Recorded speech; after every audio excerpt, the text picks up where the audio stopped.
What does it mean for a position to be shallow? How valuable are dual position eligible players? Do you need to draft a power first baseman? We'll answer these questions along with continuing our position previews with the corner infielders. Mike Gianella of Baseball Prospectus joins us next on Beat the Shift.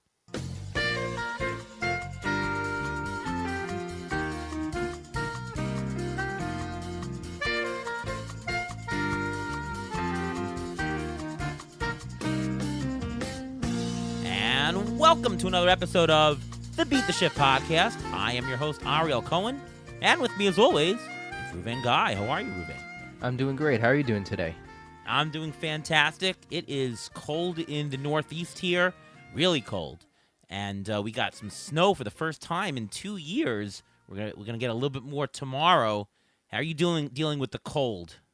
I'm even colder than you are. I'm farther up north than you are, so it is colder up here. Everything is turning to ice.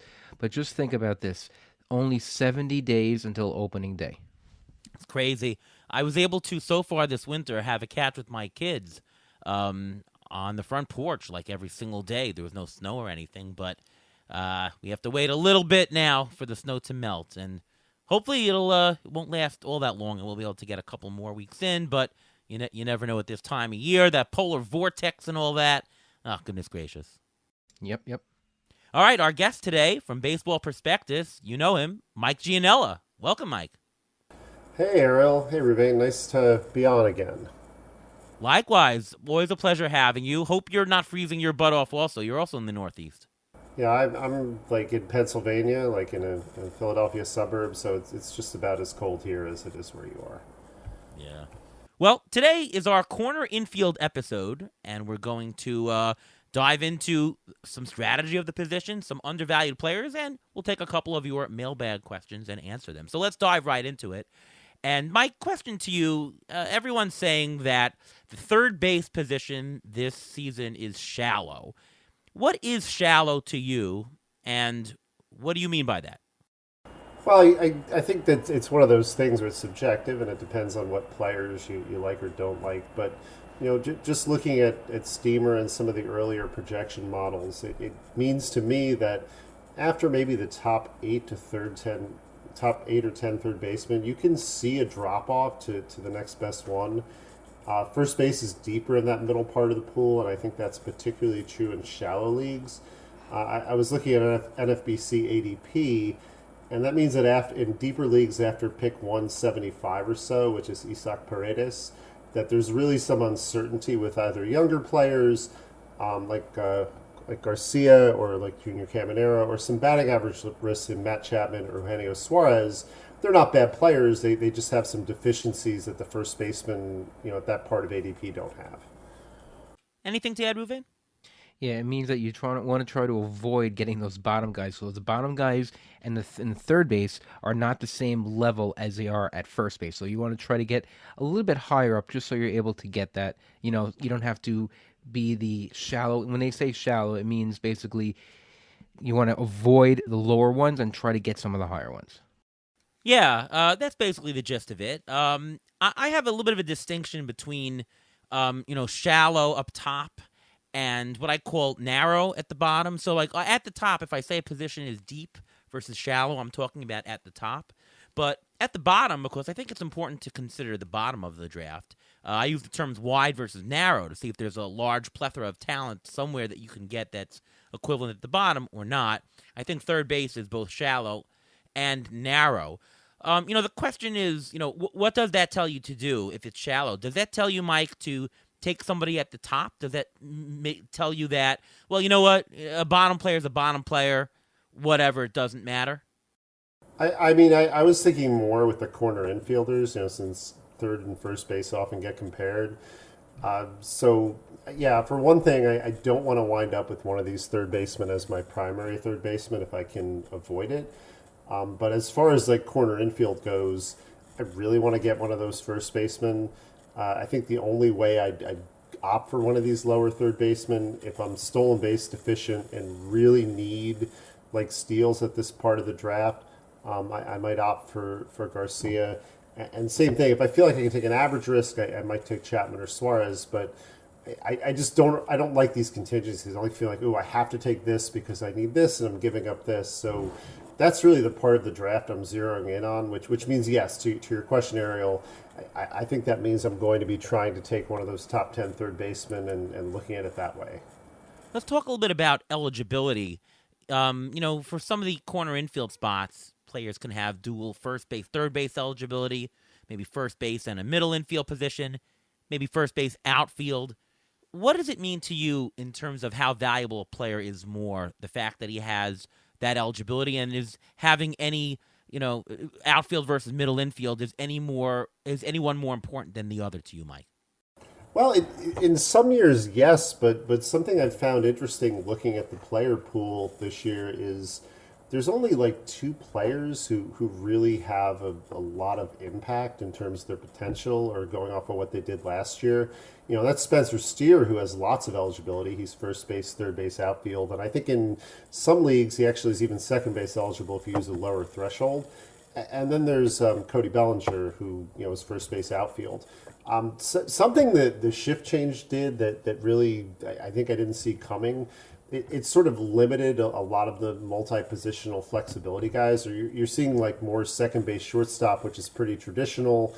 You're not seeing so much players moving around to all sorts of different positions because I think some teams are valuing defense more. So, it matters a little bit for sure, but if you're looking at, say, Jake Cronenworth, for example, I don't think it really matters that much that he's got first base, middle infield eligibility. He's kind of, unless you're in an only league, he's kind of a fringy player, and you're not really focused on that so much.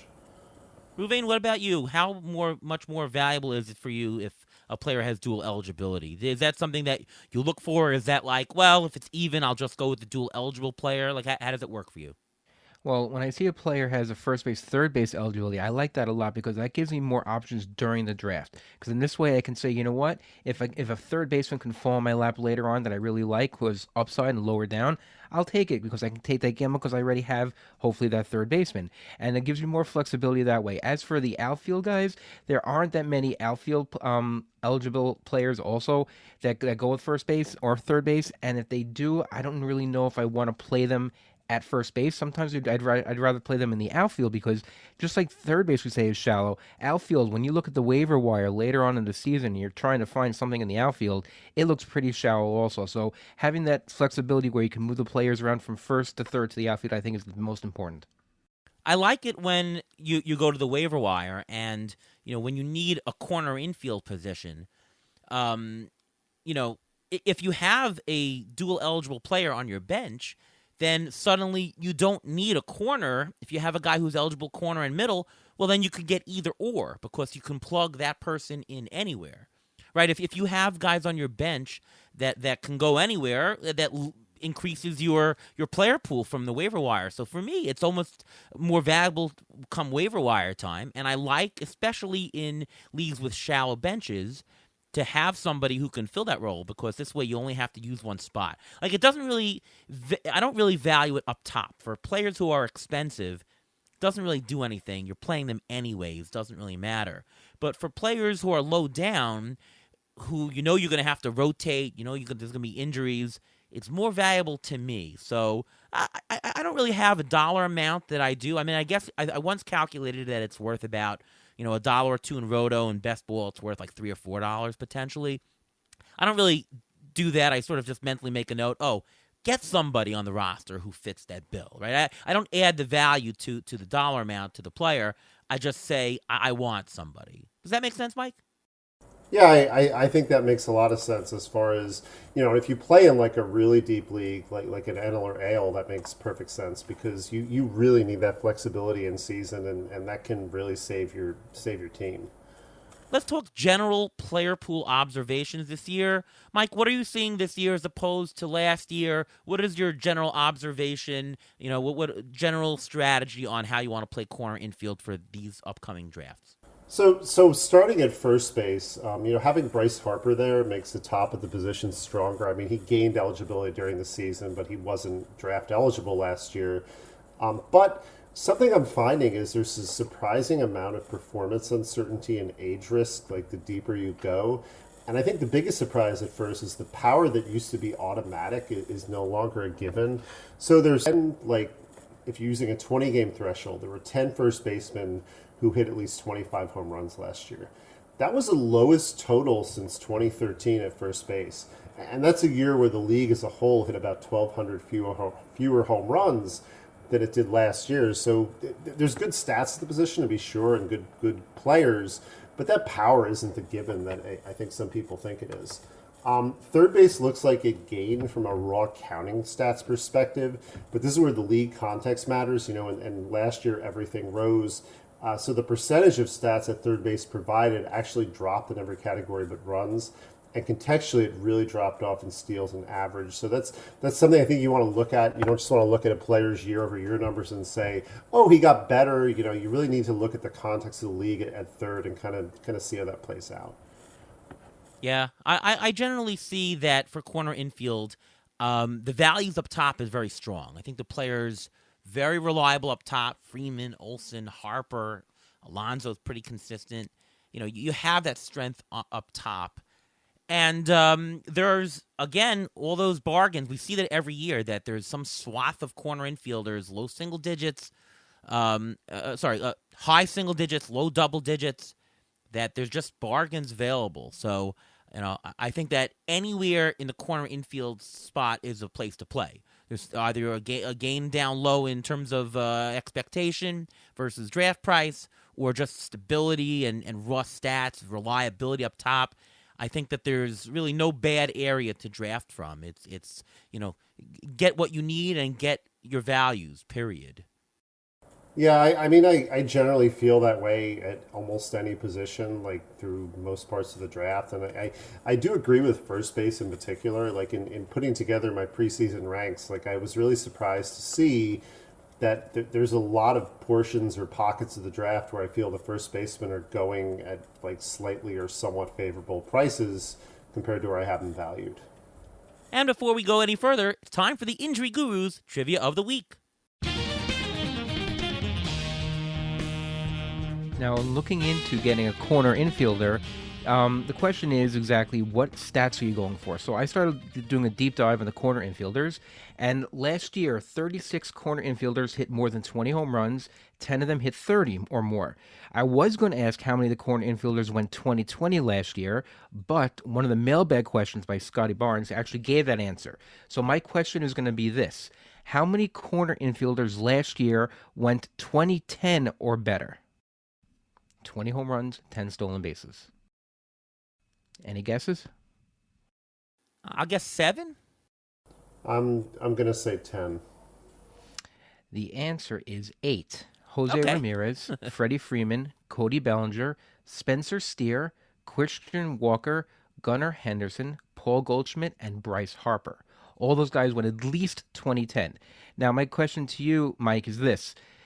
What stats are you trying to gain from the corner infield position? Are you looking for a guy who steals a little bit, or are you going to get your stolen bases elsewhere? Are you just going to, take with the power and the RBIs? What's your goal in the corner infield spot? And before you answer that, Mike, just to add to that, the question also is, do you look to get certain stats from different positions in general? Like, do you say, well, I gotta get steals from the outfield. I gotta get power from first base. Like, are you really cognizant of what stats you get from which positions in general, or do you say I'm just gonna go best value and let it sort out by itself? So this question is multifaceted. So my answer is 2. I'd say going into a draft, like in a redraft with no freezes, I'm just looking to get the best players to start out. And so then how that plays out is kind of dictated by the players I get. Like, kind of as an example, like let's say in a draft, forgetting draft slots for a second, let's say in the first 2 rounds, I get, Aaron Judge and Matt Olson, just to make up 2 names. Well, I'm pretty light on steals, and in that kind of draft, I'm going to be pushing for steals later on. But I'm not going to look at Olsen in the second round if I think he's the best value and go, yeah, you know what, I'm not taking him because I already have Judge. I don't feel that makes a lot of sense. I feel it's a really strong power base, and at that point I can get my steals later and maybe be a little lighter in power. So that's kind of the first part of that question. Is it really depends on how my draft goes early. I don't want to shy away from value because I have to get certain things at certain points in the draft, particularly if you're just talking about offensive categories as opposed to offense versus pitching or closers, which is kind of a separate like argument. But once the draft starts going, I do like to be cognizant of that. So that is where I start looking and go, if I know that I don't have a first baseman yet, and I know first base is generally steals light compared to, say, middle infield, that's where I want to kind of be really sure, and where that might be the tiebreaker. Where it's like, okay, so in this scenario, I got Judge and Olson. It's the 8th or 9th round. I have a choice between a second baseman and a third baseman or another corner infielder. The tiebreak here is that I really need to add some speed to my team. So that's, I'm working backwards. That's kind of the answer to your question, Ariel. I think Ruvain, looking at corner, I think given what I said before, I really want to get power from my first baseman. I want to try to lock that in as much as possible. And I'm not even talking about Olsen power, but maybe like 25 home runs, somewhere in that range. And at third base, given the way the position is, I'm a little more willing to live with the all-around contributions. Like I like the third baseman at the top, but if I don't get Austin Riley or Rafael Devers, I'm okay with not pushing them up a little bit higher than their ADP and just letting them go and taking the all-around player later at the position. Yeah, so I'm with you on, you go in and you get best available value early on. But I'm of the position that you do have to look at the player pool, and you have to, in your draft prep, say, I probably need a steals guy in the middle infield. Like, I can't walk away with none. So, there's going to be X available. I got to get one. I got to get an outfielder that steals. Like, I do feel that you have to do that. You need a first baseman with power. Just knowing that there's more available in one position than the other. Obviously, if you come in the draft and you've got great power up top, okay, you can be more flexible later on once the draft unfolds. But I think you do have to prepare a certain way. But back in the day, that's what made Paul Goldschmidt so valuable, that he was stealing all these bases along with hitting so many home runs. So he was sort of a unicorn. Usually people don't go into the draft saying, you know what, I need to get 10 to 15 stolen bases out of my first baseman. But just like Mike said, third base is a little bit different. If you're not going to go for the top tier guys, they're mid tier or low tier. Those guys steal 10 to 15 bases. They may not hit a whole bunch of home runs. Maybe they'll hit 15, 20 home runs, but they're not going to get the power that you would normally get from a quote-unquote traditional third baseman. So if you're going to do it that way, it's better to spread your risk when you have stolen bases, so you don't have to get that one guy. Like, don't say, okay, I'm going to get Ronald Acuna, I'm going to get, or if you're lucky for that in an auction or a draft, I'm going to get him, or I'm going to get a Trey Turner. I'm just going to have my stolen bases locked up. I'll get a Corbin Carroll, whatever it costs. I'll get those locked up, and that's it. But you can't do that if you're planning on from a corner infield. You have to try to spread it out. Try to spread the risk for stolen bases, because if that one stolen base guy you have gets hurt, then you're in trouble. Yeah, I think we're back to the days where you don't have to absolutely push a certain stat very early on. Oh, I must get a first baseman who steals some because there's just a dearth of stolen bases out there. I think that those days are gone. Like, get the best value. Obviously, you have to be conscious because it is roto categories if you're drafting in roto, but so on and so forth. In points leagues, though, of course, you certainly don't have to be conscious of the steals. You're just going for value, period. I want to ask you, though, I did bring it up earlier that, the top of the pool is pretty, is less risky than usual. I mean, last year's ADP was pretty close to the way that the corner infielders, especially first basemen, turned out. And there still is bargains available low down. So how do you resolve that contradiction, Mike? The fact that there are bargains low down, but the top is reliable. Does that mean that you get one of each? You get a value low down and you get a base up top? Does it mean that, hey, you know what, I'm just going to go bargain? Maybe you just let the draft unfold, and if you don't get a top first baseman, who cares? How do you resolve that? And do you actually take a look at reliability up top? Generally, yes. I do try to look at reliability. Like one thing I notice, and I'm certainly not picking on the player or his potential and the folks who have drafted him, but Ellie De La Cruz, is people are drafting him really aggressively.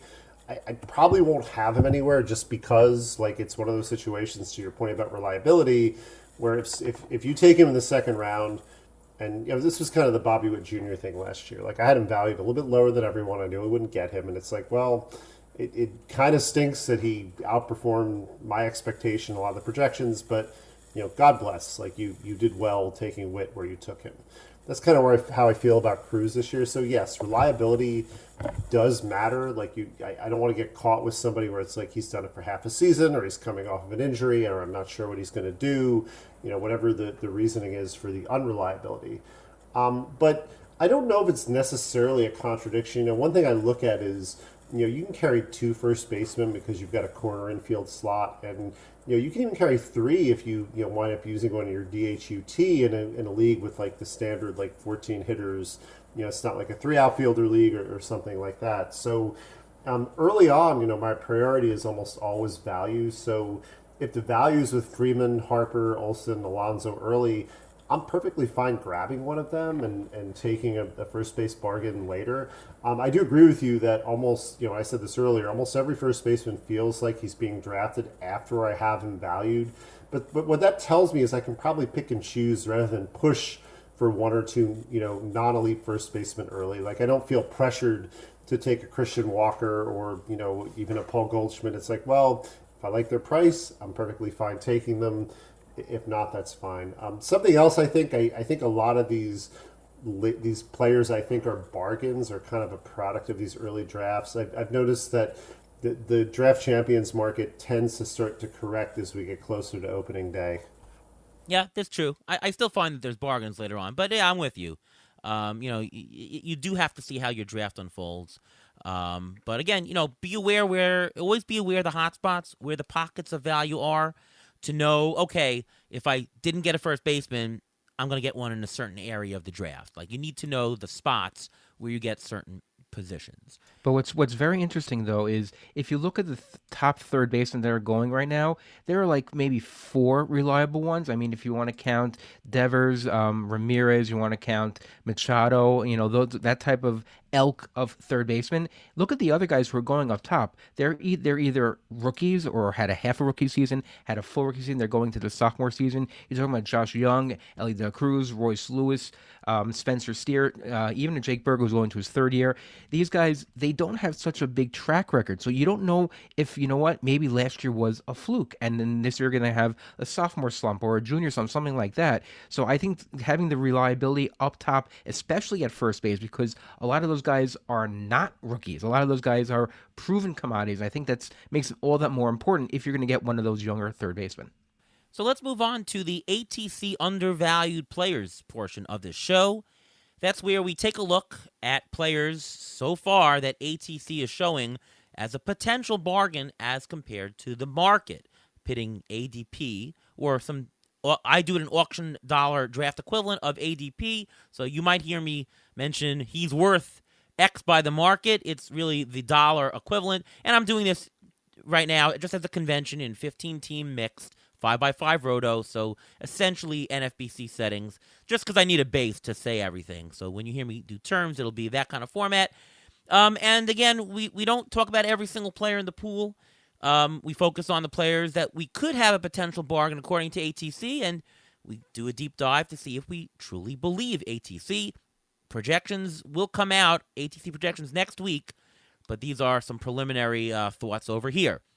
Let's start up the top. There are three players early on that ATC projects as a bargain, potentially. Paul Goldschmidt, Nolan Arenado, Alex Bregman. These are players who can be found going for somewhere between $17 and $20, where the market value is at $3, $4, $5 cheaper than them. All these guys, Goldschmidt, Arenado, and Bregman, they're all over 30. Goldschmidt is 36. All of them have shown pretty consistent returns over the past couple of years. Tried and true, old boring vets, and old boring vets usually go at a little bit of a discount. These are guys who have solid RBI totals, will have a very good batting average. So that sets the stage. What are your thoughts about these guys? Anybody you like in particular or not, Mike, between Paul Goldschmidt, Nolan Arenado, and Alex Bregman? Of the three, I'd say the one I want is Bregman. And now this is a deeper league replacement level thing as well, because in a deep league where the replacement pool is shallow or non-existent, Bregman just going out there and getting 650 plus plate appearances and playing almost every day is huge. Also, the lineup is big for him. You get a ton of runs batted in. Obviously, in leagues like Tout that use on base, he's got that value as well. I just love the consistency with Bregman.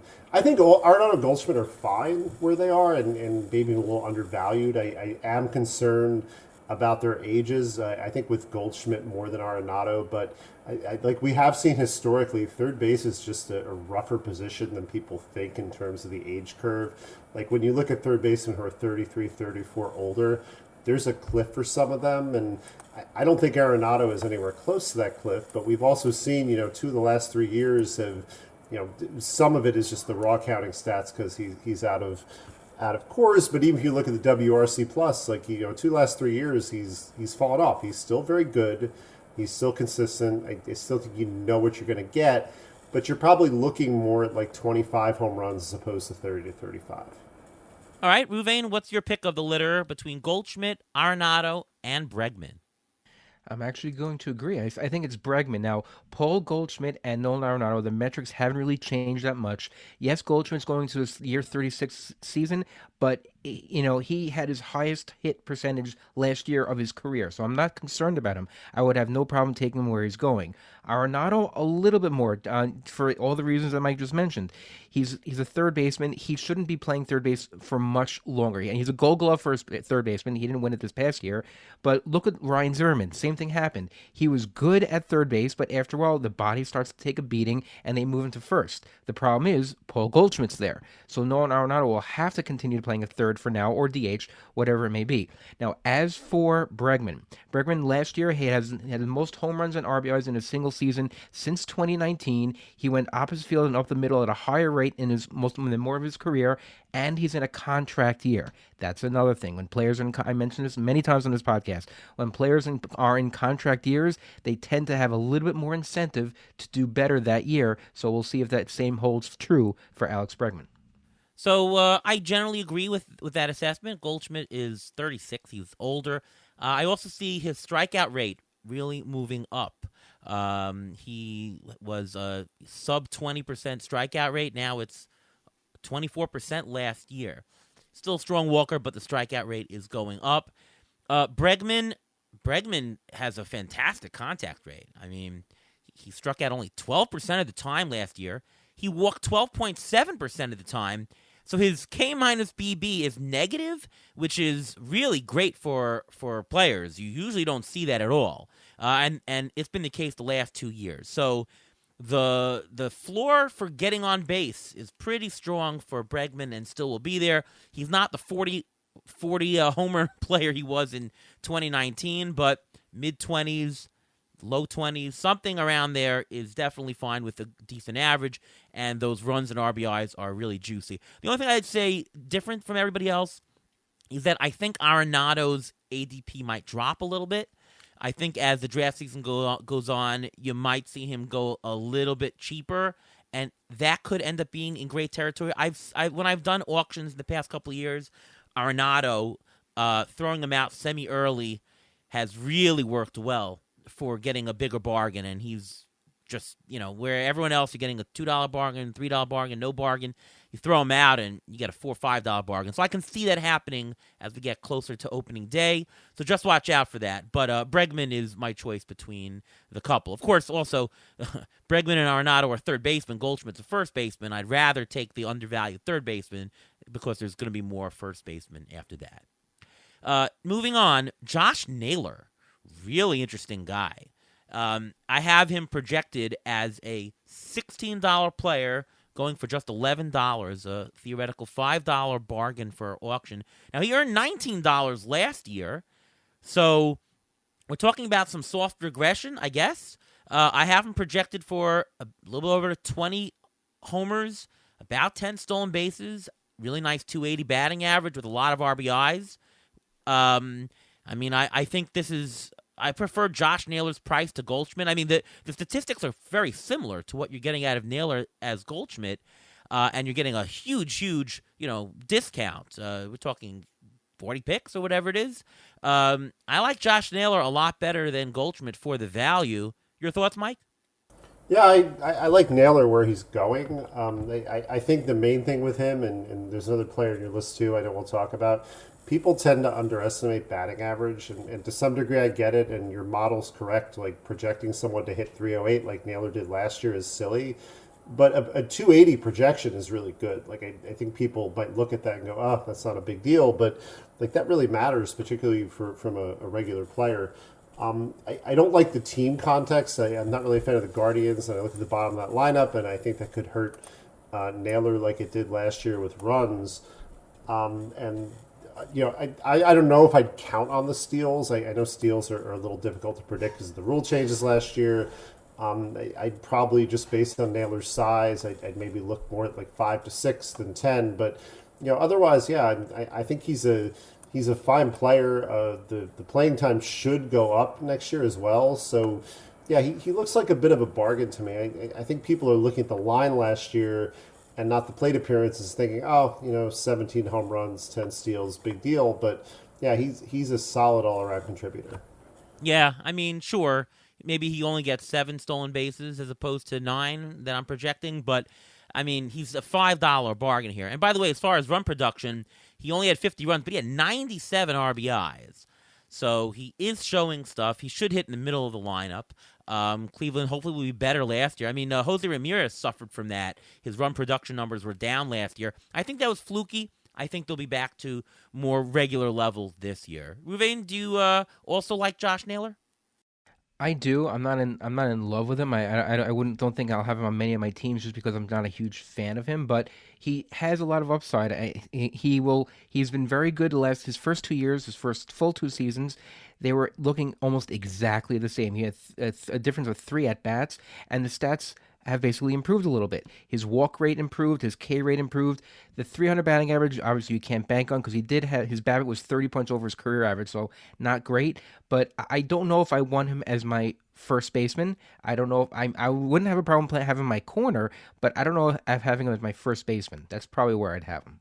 Next up is Yandy Diaz. Yandy Diaz was last year's most undervalued player, according to the ATC projections as compared to the market. And that turned to be absolutely true. He was one of the most profitable players in general.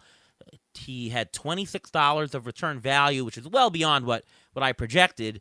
But, doesn't really matter. It never really matters exactly how high somebody goes as long as they gain, right? If you buy somebody and they're gaining profit, you win. And you realize all the upside, right? It didn't matter if ATC projected $18, $54 from Yandy Diaz, whatever projected, you still realized all the upside. Well, I'm showing some regression. He's not a 330 hitter. I have him as a almost 300 hitter, which he's done a couple years in a row. I'm also showing near 90 runs, near 70 RBIs, again, soft regression from last year. He's a $15 player going for about $11.50, so a couple bucks discount. Even 2 years ago, he was a $13 player. So beating an $11 projection, I think, is really, really probable for him. He has got a very high floor in terms of getting on base because that strikeout rate is unbelievable, and he walks a lot. And he's going to lead off a lot for the Rays, so I kind of think it's a sure profit, even if it's a small profit. Maybe his ADP goes up. I don't know, but right now I'd say he's an option to get. Mike, do you agree? Is Yandy Diaz somebody you think is going to fall off a map, or do you think more of the same from last year? So yeah, the one thing about Diaz is the home runs. I see him for like 15 home runs maybe, as opposed to like the 22 he hit last year. Everything else in the projection you mentioned, Ariel, sounds fine. So I think that's a really good player. I think some people will fade Diaz, and I brought this up with Naylor too because of the batting average. And I've heard a lot of this argument with another player, another position, Luis Ariz, where people are really afraid of him and want no part of him. I don't buy that. I feel like you take the value. You don't want to build a team with like Diaz, Ariz, and a bunch of average first hitters. But if you get one average first hitter like this who contributes elsewhere, I think you do it at the right price and you worry about the rest of your team construction later. So I do like Diaz. I do like locking in that average with some other good stats. That's my take on him. Makes sense. Ruben, you were always a very big Yandy Diaz guy. Are you still thinking that he's a good value? Is he going to have soft regression, heavy regression? What's your take? I think he's going to be the same player he was last year. I mean, the first half of the last season, he batted .323 with 13 home runs. Second half, .338 with 9 home runs. Now, in 2019, he hit 14 home runs in 79 games with the same home run to fly ball rate. Now, his launch angle is kind of crazy. His launch angle is 5.7. So that for all of last year, which is just crazy to think that he hit 22 home runs just with that. If he changes that a little bit or increases his home run to fly ball rate, his home run total can even be higher. So there's a possibility that you're not just getting the average, but you're getting some power, even the 20 home runs, just like he did last year. Ruben, let's go back to you on this next player. Jake Berger really came on strong last year, hitting 34 homers, 80 RBIs. He was a $17 player. Right now, ATC has a $13 valuation, going for a market equivalent of $9, so it's a $4 potential bargain. Any interest in Jake Berger? Yes, there is interest in him, but I'm a little bit concerned because of some things. First of all, he pulls the ball a lot. Almost 50% of the time, he pulls the ball. But when I was doing a deep dive, his home run to fly ball rate last year was 25.4. So I have a bonus trivia question for you now. There were only 3 players in all of Major League Baseball who had a higher home run to fly ball rate than Jake Berger last year. Can you name the 3 players? Pete Alonso? No. Yeah, I have no idea. I mean, I'd just be guessing. Shohei Ohtani, Matt Olson, and Kyle Schwarber. Okay. Those Yeah. were the only 3 players that had a I would have said higher- Schwarber next. Yeah. That was the only 3 players that had a higher home run to fly ball rate, which is just crazy to think of.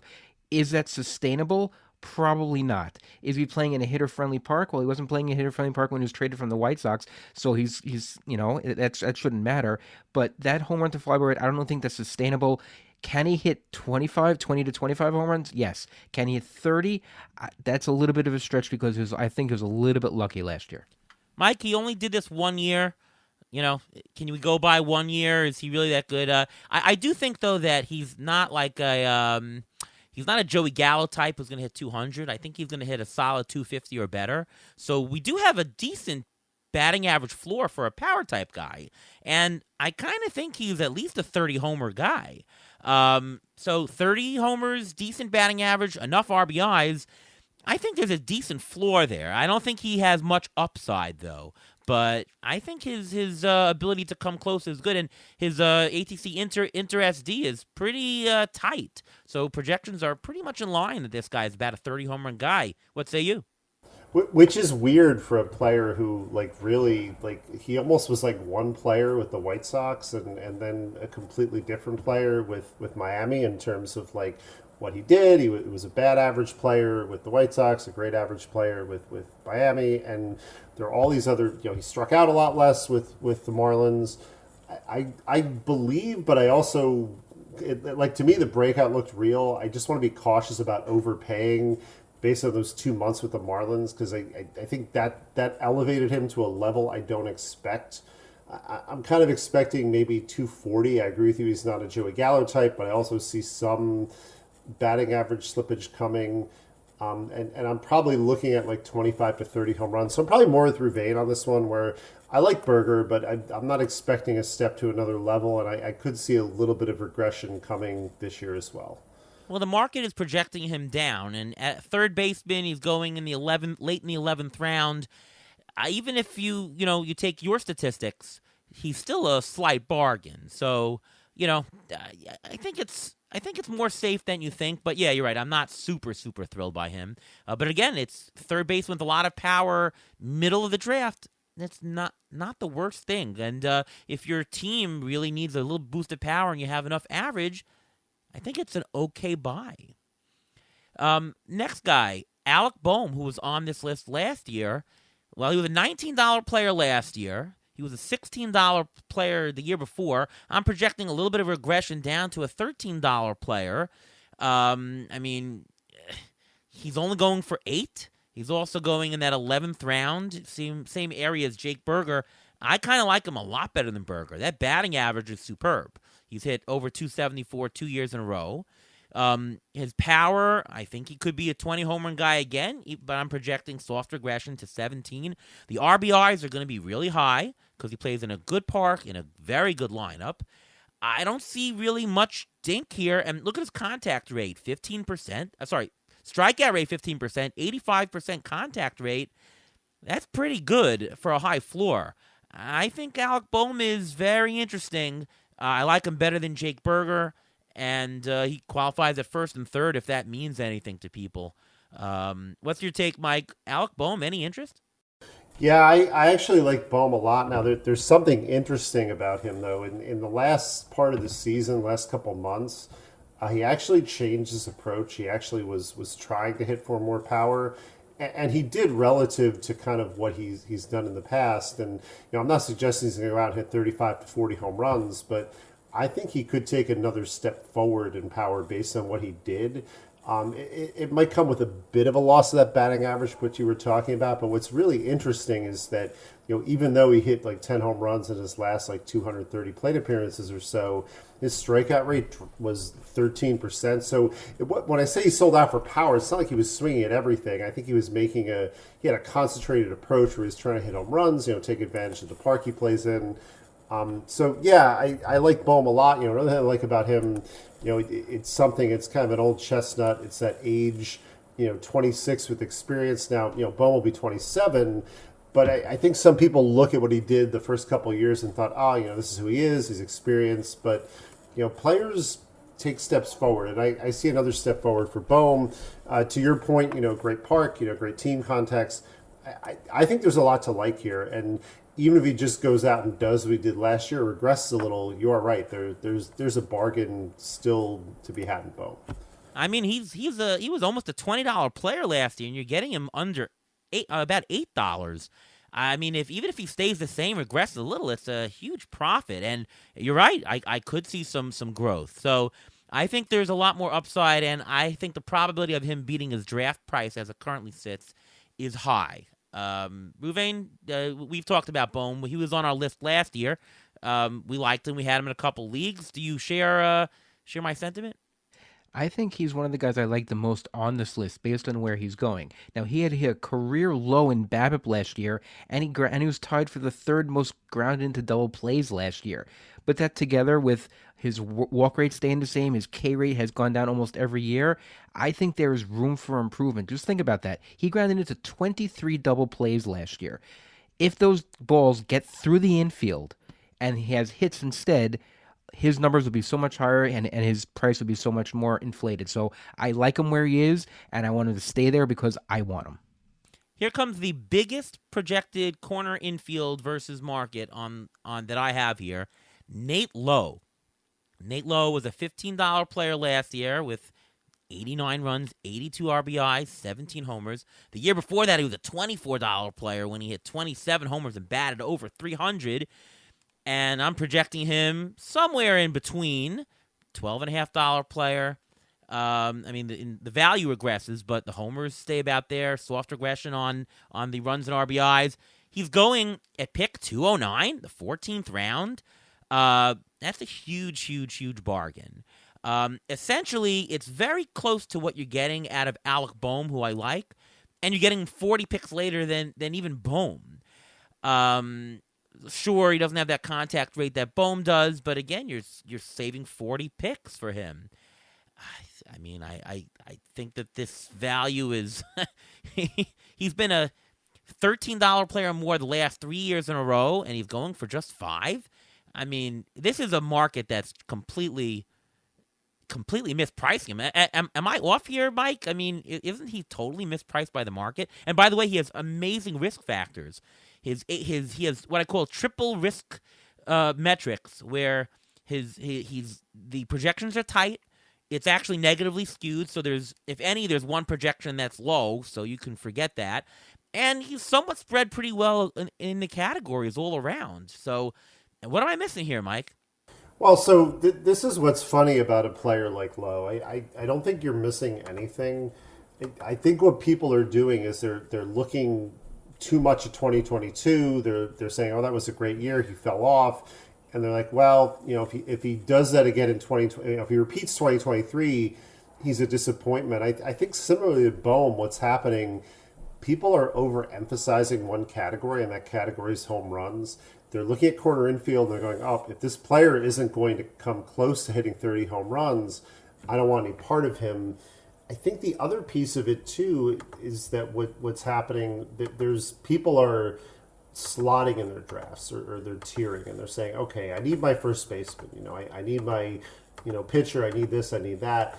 And so when everybody has their first baseman, they're looking at low, and they're kind of slotting through here and going, okay, I have my first baseman, I can wait on my corner infielder. So I think that's a lot of what's happening. People are just kind of saying, okay, I have what I need, and they're afraid to either stretch for low as their first baseman or Adam is a corner infielder. I don't really have a problem if the values are on low and I already have a first baseman. I alluded to this before, taking him and going, okay, he's my corner infielder. I've locked in all these stats. And yes, a bargain might come later at corner infield, but I don't need to worry about that. I'm just going to take the superior player here. I mean, when you're looking at this, though, before the draft starts, that you have a potential bargain because whatever, people are just, doing their thing. I mean, doesn't it pay to say, I'm going to pencil in a Nate Lowe, or, maybe not Nate Lowe, but Nate Lowe plus some other guy around him in terms of value, and say, I got to take this kind of, $8 bargain down here. Why pay $4 over for Bryce Harper up top when I get an $8 profit on the bottom? And sure, maybe somebody goes a little bit higher, so I'll take a $4. But either way, like, isn't it good to pencil that in beforehand? You at first base? Well, corner infield, because you can take Well, him at, yeah. Well, that's what I'm saying. I don't mind taking a corner. I don't think I would want to say, no, I'm not taking Bryce Harper, or more realistically, I'm discounting Bryce Harper because Lowe or some other first baseman are bargains. I think it's more the second thing. I'm perfectly fine being like, yeah, you know what? It's pick 185, for example, and I think you said Lowe's going outside the top 200. I'm fine taking Lowe with that pick or whatever, that round, and saying, yeah, I already have a first baseman, but who cares? Like, he's a bargain, and I'm going to take the bargain here. Okay. Ruvain, you agree on Lowe? What are you doing with these bargains that I'm bringing up? Well, Lowe is a very interesting case because he's one of the few guys he played 161 games last year. Just think about that right side of the infield for the Rangers last year. He played 161 and Semyon played all the games. So that's just crazy. In the last 3 seasons, he's had 640 or more plate appearances each year. He had a career low in home run to fly ball rate, even though he was hitting the ball harder. So I think he has an opportunity to go from low to mid 20s for home runs, even more. And if he plays every day, that's what you need in a lineup. You need someone to help you accumulate stats. And if he's going to play every day, that's what you're going to get. Yeah, like I'm thinking the regression here is more on the playing time. He had 623 at bats. I can't see that going forward. You can't really count on it, but his pace from last year, maybe add a few more homers. That's what I'm seeing here with Nate Lowe. All right, Cabrian Hayes is the next guy. Cabrian Hayes, not the biggest bargain here, a couple dollar bargain. He's an $11 player going for about $9, but it's at third base. He does have the power speed blend. He is pretty well balanced. His intra SD is a very low 0.42. He's negatively skewed. I mean, he's somewhere around a 0 Z score for every category, so he's like an average fantasy player in a 15-team league player. Just somebody good to have. Not a huge fan. I think his batting average has been all over the place. I think he's on a bad team, so RBI total could be capped. If he drops lower down and I didn't get one of my nice third basemen that I liked, sure. So I'm not really looking at him. He's not a disappointment for me, but I'm really not thrilled by Cabrian Hayes, even though he's a $2 bargain. Ruvain, I'll ask you first on him. Any interest in Cabrian Hayes for this year as an undervalued player? If you miss out on some of the higher end third basemen, then yes, because he can give you the 15-10. He can hit around 270. He had the hardest hit rate of his career this past year, and his K rate has been dropping every year. So I'm a little bit on the bandwagon for him, but again, he, like you mentioned, he plays for the Pirates. He was battling I believe it was a wrist and elbow injury and an arm injury. The end of not this past year, but the year before, and that may have contribute a little bit. So he may still have some stuff going on that we didn't know about in the beginning of the season. So it is possible that if he bulks up, because that's what they do when the players tend to get older, they tend to bulk up. He's only 26, so if he bulks up a little bit more, you may see even more power out of him. Mike? Yeah, the one thing interesting I noticed looking at him is, he was injured last year as well, and when he came back, he started hitting for more power. The big complaint about Hayes in previous years is he hit the ball hard, but he hit it on the ground. It doesn't really matter how often you hit the ball on the ground; it's going to be a ground out or a hard sinker. You're not going to go over the fence. Well, he did do that last year. He started hitting the ball in the air more. There was some improvement in the second half. Just like with Berger, I don't want to hang my hat too much on that, but it's something to look at. The one thing about Hayes though that I guess I'm wary of is because he's such a great real life player, meaning defensively, it doesn't really matter to the Pirates if he hits for a ton of power or not in terms of his lineup viability. He's going to stay in the lineup, so. I hope he tops 20 home runs. It's just not necessarily something I want to count on. So I think I'm with the both of you. Like I'm fine with Hayes. Like I like him at the price, but I'm not looking at him like, wow, I've got to stretch for him and take him around earlier. He's a big bargain. Next two players I'll do together, Andrew Vaughn and Ryan Mountcastle. These have similar metrics to Nate Lowe, so it's a similar profile. They're a little bit less expensive, a little bit projected lower than him. We're talking about a $5-6 bargain, so they're $11 players, $10-11 players going for $3-4 or so. Anybody that you like over the other between Mountcastle and Andrew Vaughn? Well, based on ADP and context, I like Vaughn better. Like I actually like Mountcastle as a player better. But if we're talking fantasy, Vaughn to me is just an example of the market fading him way too much. And I think it's because the prospect sheen has worn off. He doesn't look like much. He's only hit more than 20 runs once. It was last year. But even if that's what he is, like this to me is just way too much of a fade. He's going to play. He's on a bad team. Yes, I know that hurts his counting stats, but they're even if he is just like a half-win player, they're not going to bench him on the White Sox. He's just going way too cheaply because he's a real life prospect disappointment. As far as Mountcastle, I'd like him better if he was on a bad team, unlike the Orioles, where I knew he'd get 600 plate appearances. Some of my worry with him is he gets squeezed a little bit. They've got some talented players coming up, and on the way. They've got Ryan O'Hearn, who I think could take some at-bats from him against right-handers. He's also penciled in as a DH, but they're going to use Adley Rutschman there. Like that's one catcher who, we saw it last year. We're going to see it this year. He's going to get his reps in at DH. So that's my worry with Mountcastle is kind of the playing time. I think that it's not hard to see him getting squeezed if he doesn't perform. And I know some of his injuries last year, but some was performance. So I think between the two, I'd rather have Vaughn. Yeah, that's good analysis. I really have not much more to add. I agree with that. Anything to add, Ruve? Yeah, first of all, Vaughn is the youngest guy we've mentioned so far, so he only has room to improve. I see still has room to improve. His home run to fly ball rate has steadily increased, and his launch angle has increased as well. But Ryan Mountcastle played with some issues last year. He did deal with vertigo by midseason, and he was a slump before he went on the IL.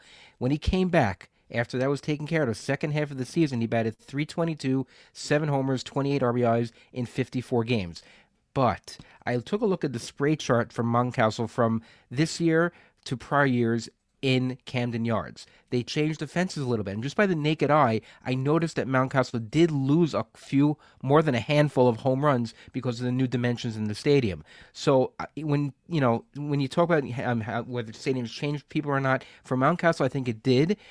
If he was in a different home park or they changed the dimensions again to back to where they were, then maybe I'd say Ryan Mountcastle. But I think Andrew Vaughn, especially as he gets older and bigger, I think Vaughn is going to be the better player. Yeah, good point about the ballpark. Some of those old numbers of Mountcastle really are inflated because of the park. Last two at the bottom that are ATC bargains. Jose Abreu, old boring vet, still coming up. And Ty France, who really had a bad year last year. I can't tell if it was injuries. Who knows? but he really fell off. He was like a low teens player, and he turned to $7 value. But his ADP is in the 22nd round. We're talking about a buck. So Ty France, he was a $7 player last year. Upside is $15 maybe for a buck. Any interest, Mike, in Jose Abreu or Ty France? Well, I mean, Abreu's fine at the price. He's 37 in a few days. I think you're probably looking at 15 to 20 home runs. The average should pop up to like 260. I know he said last year the issue was his back, but again, he's going to be 37. I just kind of worry that he's at an age where injuries could take some time or sap performance like now and again. I think contextually, I just love the fact that he's in Houston and the runs and the RBI should be there. With France, I get it. He's cheap. He's a starter. But there was a note from your Fangraphs colleague, Jeff Zimmerman's Mining the News about, France himself saying like that he hasn't had his swing for the last year and a half and doesn't know why. And that just kind of makes me nervous. It's like, okay, well, yes, he could go out and be the boring accumulator where he hits 10 to 15 home runs, and bats 250. I feel like this isn't really a matter of bargain or not bargain. Yes, if he starts, he's obviously going to be a bargain. It's just the idea. I don't want to be in a position where it's like June 1st and it's like, I've taken 2 really boring blah months of Ty France where I could have been looking to be improving at this position or doing something else. So I'd just rather either pass on France or take him on reserve. And I think that's why he's going so late. I think he's going so late because he very well could be this bad if Ty France himself is like, well, I've been bad and I don't know why. I actually like France better because he's $1. I mean, they're all very low, and so I think the upside goes to France here. I know Jose Abreu has been a $20 player very consistently. I mean, he had a $40 year in the COVID year, but he's 37.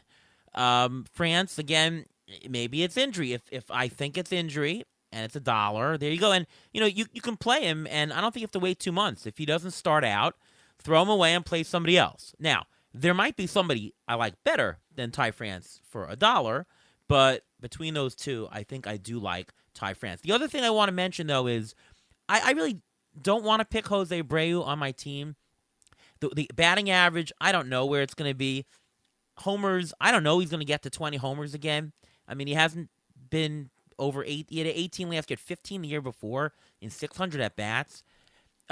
I don't really want him, even though my numbers say he's a bargain. So we call this the Joey Votto nomination if I'm playing in an auction, that nominate him a little bit earlier than you think he's going to go, because if you sit and wait and nobody nominates him and you don't want him, he's going to go for $1 or 2 at the end of the auction. And then theoretically on my paper, he's going to be an $8 bargain. I don't want to see that. I like not seeing other people get bargains and me saying, should I have gotten the $1? So I will nominate him earlier. I'm happy to take him for $1 because he's such a bargain. But if I nominate him earlier, maybe he'll go for $4, $5, and then it's only like a $3 bargain that I'm getting somebody else to get. So I'm collapsing the return on investment. And so I call it the Joey Votto nomination because for the last couple of years, Joey Votto always appeared as, $5 bargain, $7 bargain. I didn't want him, so I just nominated him early and collapsed the bargain. So Jose Abreu is my Joey Votto nomination for this year. Yeah, I just want to back up to something. Like, I really don't want either one of these players. I just would take Abreu over France if it was like if I had to. Abreu is the player I'd want. I really, hopefully at this point, have a better corner infielder than either one. Yeah, I agree. And a draft is different than an auction in terms of how you play it, how you use it. I probably won't have any consideration for these guys in a draft. In an auction, my consideration is to nominate them because I don't want to see, I want some other players to be available for me later, not them, right? You have to play it a little bit different. Yeah, no, I mean, that makes sense. I mean, the one thing about auctions I do find is that some of the theory you're talking about with Abreu, I think depends on how, I know you've talked about this before too, is like how tight or loose the auction is. Like in a looser auction where there's potentially going to be multiple players like Abreu at the end, like if there was a lot of heavy spending on the top players early, I don't know if I necessarily want to nominate Abreu because I just know like one, I could get stuck with him for $1 in an auction where there's a bunch of like bargains at the end, and it's like, do I really want to do that? But if it's a tighter auction, I agree with what you're saying, which is, yeah, sure, like throw him out for $1. If I get him for $1 and I have him, valued at 4 or 5, that's great. People are being too conservative and they're afraid because like, ooh, I don't want to get stuck with Abreu. But it's like, yeah, but the end of this auction is going to go. It's a tight auction. You're not going to get a better bargain than Abreu at the end, and you should have said 2, or you should have thrown him out yourself at 1, like for sure. Yeah, and it matters the league size because in an AL only league, I'll gladly take Abreu for $1. And in a 10-team mixed league, I'm not nominating him, right? So it really matters the size of when you do it. Well, I wouldn't even nominate Abreu. I don't want him at all. He's turning 37 the end of this month. He had a career low, and his BABIP last year was 50 points below his career average. His exit velocity last year on batted balls was at a career low. He's 37, and all these things are trending down. I don't want anything to do with him. I don't think I want anything to do with Ty France either. He's hitting the ball hard, but his home run to fly ball rate was last year was 7. He was hitting more infield pop-ups, and I mentioned before about the ground into double plays about Alec Boehm. Number 2 on the list was Ty France, only behind Carlos Correa. So I don't know if I don't want either of these guys, but I think I'll be a little bit more comfortable with Ty France, only because I think I'll be more comfortable cutting bait with Ty France sooner than I would with Jose Abreu.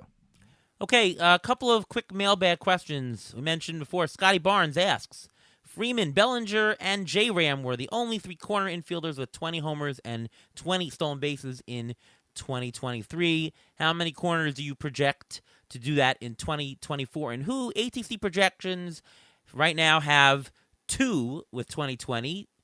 It's J-Ram and Ellie De La Cruz, projected for 2020. If I want to go to 15-15, then you can add 2 more guys, Freeman and Cody Bellinger. Interesting. Chris asks, what do you guys think about the first base position in an AL-only league?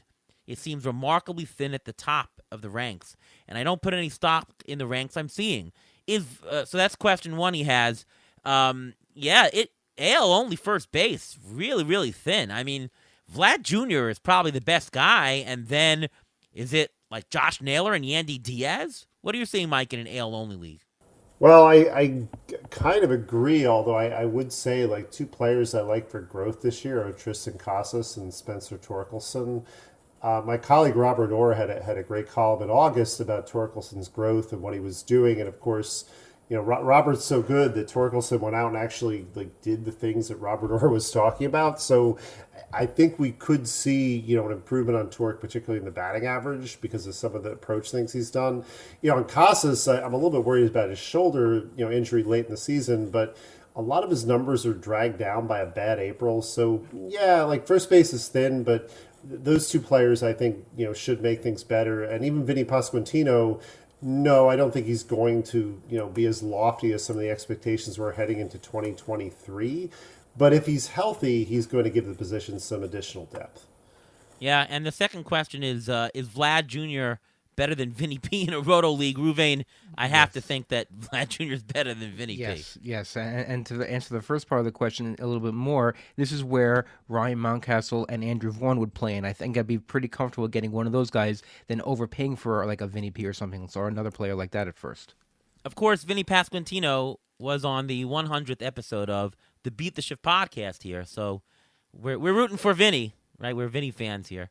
Yes, we are. There you go. Michael Smith, speaking of Torkelson, I think you answered it already. Does Torkelson take another step up? And you say yes. Now, the only thing I'd say, though, is that he did have 600 at-bats last year, Torkelson. So I think the counting stats, especially the run production stats, I think that's at the max. Whether he can hit for a little bit more power or average, that's another story. But I think the run production stuff is going to be capped. Do you agree? I mean, probably, and I think some of that is, the plate appearances, but also the team context. Like they've got a few more younger players like up on the way, but it's not like they've made a bunch of big free agent additions. So yeah, that's where I kind of see his problem as far as improving those counting stats. And his other question, I think this is an obvious one: is Jose Ramirez still a top 5 third baseman? Yes. I mean. No Am I question. missing something here? No question. Yeah, unless there's like an injury I don't know about, which there isn't. Yeah, he's. I mean, he's probably the top because of those steals. Like he's probably the top third baseman. Yeah, definitely. All right, Ruvain, injury update. What are we doing with the corners here? What's the injury updates for the offseason? Okay, so since we mentioned Vinny Pasquantino, let's start with him. He had shoulder surgery for a torn labrum in his right shoulder this past June. He's shown videos already. He's doing BP. He should be a full go when it comes to spring training. Another guy who had shoulder surgery, Jose Miranda. He had shoulder surgery in September. He began hitting already in beginning of December, so he should be good to go for spring training as well. Luis Rengifo, this is going even lower down. He's also first base eligible. He also had surgery for his left shoulder to repair a biceps tendon tear. He was diagnosed with this injury early in September, and he is also expected to be ready for spring training. Other guys recovering from injuries, Alex Kirilloff, he had a shoulder injury. He also had shoulder surgery. Since a lot of corner fielders had shoulder surgery. No labrum tear was seen during the surgery, so it was just a cleanup. The surgery was done in October, and he should be ready for a full recovery by spring training. And Noel Marte, he's also third base eligible. He suffered a strained hamstring while playing in the Dominican League this year. This happened in early December. He stopped the winter ball, and he should be good to go when it comes to spring training. Alex Kirilloff, he's a guy who just never can stay healthy. Always has promise. Mike, are you any interested in Alex Kirilloff for this year? I'm not, because I just don't want to roster a guy who I think's just going to be injured all year. Yeah, I mean the paradox with Kirilloff is that if he were a little better, I'd kind of like him in a shallower league as somebody to take a chance on. But he's not even that good, so it's just not really worth taking him in the last round in that kind of league and being like, oh, I hope he breaks out. And then in a deeper league, it's just that risk of like, yeah, I don't really want to like take him and then have to like suffer through injuries and like wait for him to come back. So yeah, like probably not. Like he's somebody I maybe could see winding up in my like UT slot or on reserve if I have a lot of reserve slots, but that's about it. Yep, agree. Well, Mike, this has been a really great show. So many people that we went through. Good strategy. Always have a blast when you're on. So thank you so much for coming. And why don't you tell the audience where we can read your stuff, listen to you, and all things Mike Gianella? Well, you can find me at Baseball Prospectus. We're rolling out our positional series. This week we're doing catchers. We're a little bit behind. We won't beat a corner infielders, first base until next week. I'm actually off of Twitter now, but if you're on Blue Sky, you can find me there. It's the same handle I had on Twitter, which is Mike Gianella. And our podcast, Flags Fly Forever, has not started yet, but we are hoping to get that up and rolling soon for our positional series for 2024. Always great stuff from Mike. Ruvain, what about you? What's going on? You can follow me on Twitter, X, whatever you want to call it, at MLB Injury Guru, where I tweet out the injury updates as they come, which they should be coming more as the season gets closer and closer. I also have an in-season article at Rotoballer discussing all the injuries of that week and to help you out for Fab for the Sunday night. Well, we're just a few days away from ATC projections hitting Fangraphs and many other places that we'll tell you about next week. Just a couple of days. It's going to be a great draft season. I'll send out a couple of teasers of ATC stats, so those are always fun to do. So check them out. I'm on Twitter at ATCNY. I write for Fangraphs, Rotoballer. ATC projections will be on multiple sites, which you'll hear about. And, of course, we've got the Beat the Shift podcast presented by Fangraphs, where you can listen to us every week and even twice a week sometimes during draft season. So we get you the most information, and we have a great time doing it. All right, once again, thank you so much to Mike Gianella for coming on the show. And from all of us here at Beat the Shift, we'll see you next time.